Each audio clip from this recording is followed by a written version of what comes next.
this lesson, I'm going to introduce you to continuous compounding, and if you study it carefully, it's going to reveal one of the most important numbers in all of mathematics. The best way to explain continuous compounding is to just dive right in. So I want you to imagine you borrowed $1 from a bank somewhere. I've represented the amount of money you've borrowed with this little bar over here, and that's going to tell you how much money you owe to the bank. Now I'm going to assume that you're not actually going to pay it back within the first year. So as part of the agreement you made with the bank, they're going to charge you 100% interest on the amount of money that you borrowed. If you don't properly understand the way that interest works, the idea is that if you took $1 from the bank, every year you don't return the money to the bank, you're going to owe the bank another $1. Let me illustrate. So as you can see, after holding onto the bank's money for a whole year, this $1 over here is the interest they've charged you for holding $1 for a year. And this money is the initial money that you borrowed at the start of the year.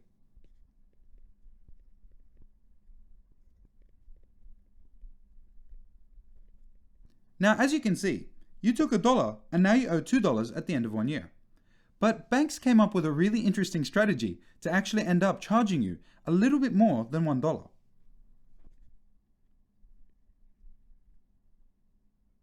In the previous situation, when you took $1 from the bank, after 6 months passed, you still owe the bank $1. And then until we get to the end of the year, you don't owe them any extra money. But at the end of the year, they decide to charge you the extra $1. Well, the argument here is that after 6 months, you've already held the money for 6 months. So instead of charging you 100% at the end of the year, every 6 months they'll charge you 50%, which I can go ahead and draw for you. So after 6 months, you've held their money for 6 months, so they charge you half $1 of interest.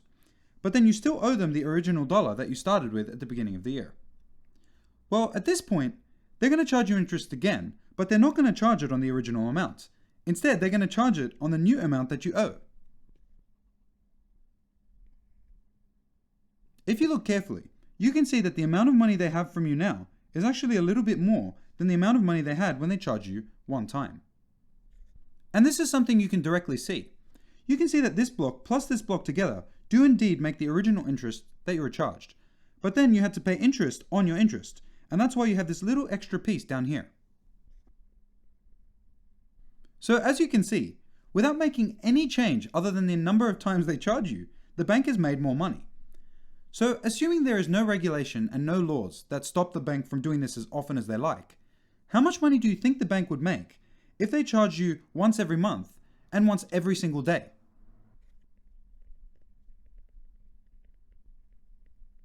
So you'll get the most out of this if you actually pause right now and try to answer this question yourself.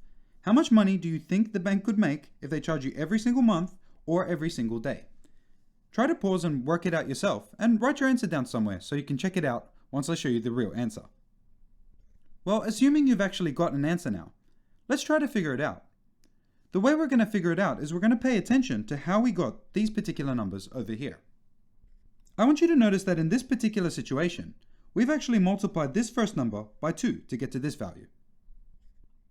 But in the second example, we've actually taken $1 and then we've multiplied it by 1.5 instead.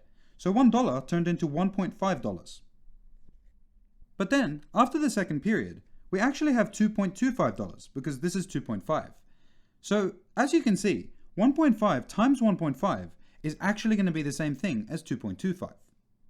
So all we really did is we just multiplied this whole amount by 1.5 one more time. Now in this first example, they've charged you interest one time, and in the second example, they've charged you interest 2 times. So we would say this was compounded once and this was compounded twice. Now if we compounded once, the amount you're going to owe at the end of the year is going to be $1 times the $1 you owed plus the $1 you gained in interest. We don't really need this $1 at the front, so I'm going to get rid of it. And we could also write this as 2, but I've written it like this for a very particular reason, as you're about to see. When we compound twice, things are a little bit different. You still carry over the $1 that you owe, but you also owe an extra $0.50 in interest, rather than owing an extra $1. I wrote this ellipsis though, because we're not finished yet. along with this $1.5 that we owe already, which is up here, we end up getting charged another half of what we already owe. So we're just going to multiply all of this by 1 plus 1/2 again. So as we already saw, this is 1 times 1.5, which is this first one, and then times 1.5 one more time. But of course, we can actually simplify this further. This times this is the same thing squared, because when you multiply anything by itself, it just ends up being squared. And again, we don't actually need to include that 1, so I'll get rid of it as well. Now, the cool thing about having a formula like this one is it's going to be really easy to actually generalize it beyond 2 compounding periods. So therefore, I'm going to get rid of the question on the right, and I'm going to generalize it up to 4 compounding periods. We'll just skip 3.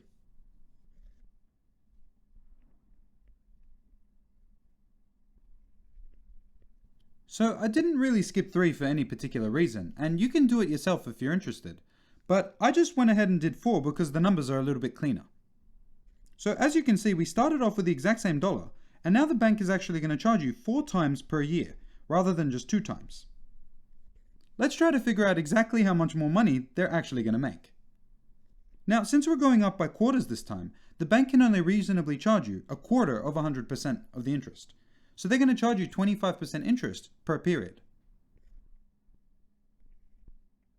Now, it doesn't look like they've earned very much here. They've only made a quarter of a dollar.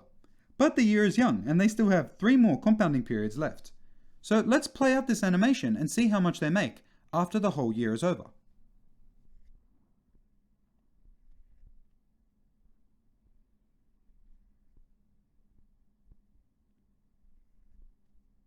Despite the fact that my picture's not completely to scale, despite the fact that I tried my best, the amount that they made after 4 compounds is definitely larger than the amount they made after 2 compounds. So you might think, well, if they just kept reducing the period, they'd just keep making more and more and more money. But not so fast. Now it is true, by reducing the compounding period, the bank does make more money. But by reducing the compound period as much as the bank likes, the only law that prevents it from making an infinite amount of money is the law of mathematics, as it turns out. To see this, we're really going to have to inspect this through a more careful lens. I want you to notice that we've gone from $1 here to $1.25. And that means for each of the 4 compounding periods, we're going to multiply by 1.25 to get the total amount of money you owe at the end of that period. Now 1.25 is the same thing as 1 plus 1/4. And you can see that because it's the 1 that we have here plus the 1/4 we added in interest. Since we're doing this 4 times, we raise this to the power of 4, just like we did over here. Now we can actually go ahead and just type 1 plus 1/4 all to the power of 4 into our calculator, and that'll tell us exactly how much money they made after this time. And therefore you can see that after 4 periods, we owe the bank $2.44. That's quite a bit more than the $2 we owed in this simple example. So now we're actually ready to answer the main question here. If the bank increased the number of times that it compounded as far as it likes, what's the maximum amount of money that we could possibly owe to the bank? To answer that properly, I want you to think about how much we would owe if we actually got charged every single day. Well, if they did charge every day, we'd still owe the exact same amount we owed before, but then we'd be charged some interest. But instead of being charged 100% interest, we get charged 100% divided by 365. Now 100% is just the number 1, and we divide by 365 because we're taking a 356th of a year. But since we're going to do this 365 times, we also have to raise this to the power of 365. And now this gives us something that we can actually plug into our calculator really easily. So even after charging us every single day, the bank only ends up with $2.74. And that's not really as much more than $2 than you probably thought. In fact, if you took this number and pushed it up as far as you like, say all the way to infinity, then this number and this number are going to increase, but this number is not really going to continue getting much larger.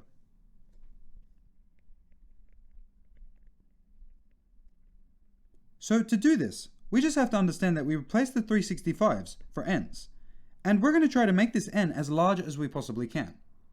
Now it's not really easy to type an infinite number into a calculator. But what we can do is we can type a gigantic number in. So I tried putting in 1 million, and I get this number, 2.7182804. Now if I'm being honest, you should have used a number even bigger than 1 million, but this is big enough for now. We would say that the limit over here, this m infinity, is going to be called Euler's number, and it's going to get the symbol e.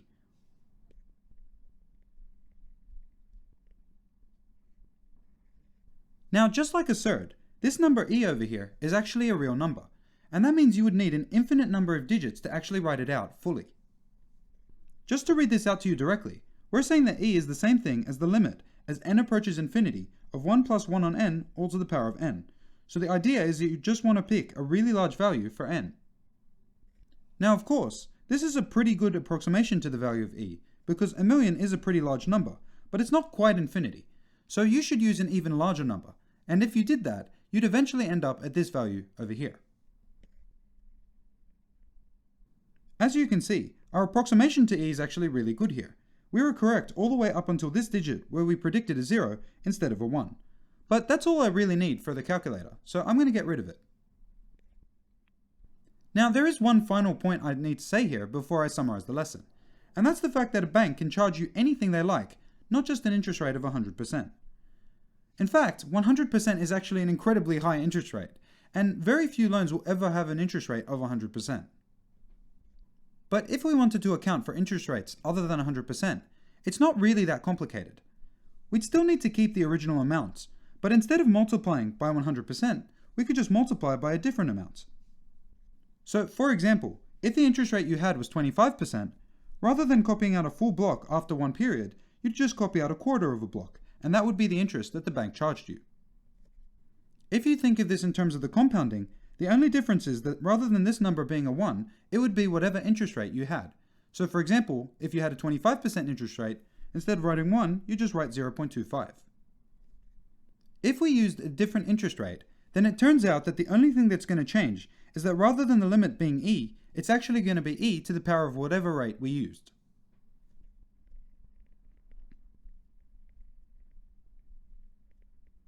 Now this is not something I'm going to be able to prove to you right now, but as you study more and more mathematics, you'll eventually study calculus, and once you do, this is reasonably straightforward to prove to yourself. But the idea is that e to the power of r is what you end up with if you have an interest rate r rather than an interest rate of 1. This also makes sense as well, because if r was equal to 1, then you'd just be back at the number e. Now this is actually something that I urge you to test for yourself. So just try picking a random value of r and then subbing it into this and to this, and then you can see that the answers are actually the same. But now I'd just like to summarize this lesson. In this lesson, we introduced the idea of continuous compounding. The idea centered around a bank that decided that it could make more money by charging you more frequently. We said that if you borrowed $1, then if they charged you one time, you'd owe $2 at the end of the year. But if they got crafty and decided to charge you exactly 2 times, then instead of owing $2, now you'd actually owe $2.25. If they decided to charge you even more than 2 times, say they charge you 4 times, you'd actually owe $2.44.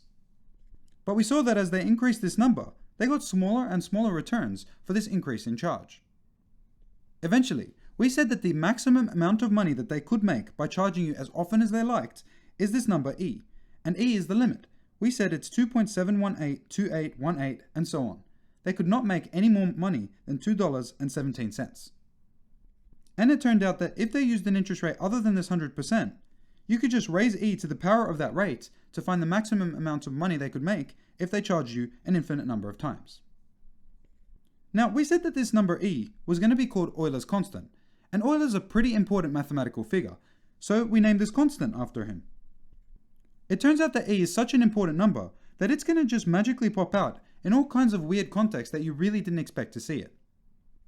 In fact, later on, I'm going to need to make another video to show you how we can get to e without taking this route of compound interest, because it shows up in so many different ways that it's important to be able to see it in a whole bunch of different contexts. So now from this point forward, I think it's fair to say that you're going to start seeing e all over the place. But I'm going to say that that's all we really need to say about continuous compounding and the value e. Thanks for watching another Trina video. If you want to say thanks, you got to show your friends. Or maybe you should just visit us at trainer.org, where you can track your progress and have access to questions and heaps of other awesome stuff. Or maybe you should just like and subscribe. That works too. But either way, I'll see you next time.